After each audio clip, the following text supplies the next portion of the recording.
तुंदिए बादे मुखालिफ से न घबरा ए उकाब। तुंदिए बादे मुखालिफ से न घबरा ए उकाब। ये तो चलती है तुझे ऊंचा उड़ाने के लिए, ये तो चलती है तुझे ऊंचा उड़ाने के लिए। झुका देगा तेरी गर्दन को ये खैरात का पत्थर, झुका देगा तेरी गर्दन को ये खैरात का पत्थर।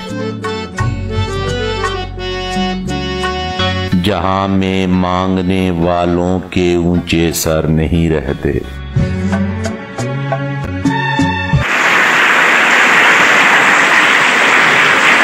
आज जो सेकंड नंबर पे है वो है हाफिज मजहर हुसैन साहब। हाफिज मजहर हुसैन साहब।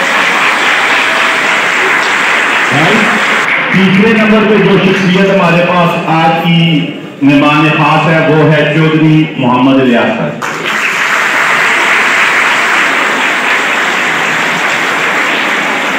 आप तो जानिए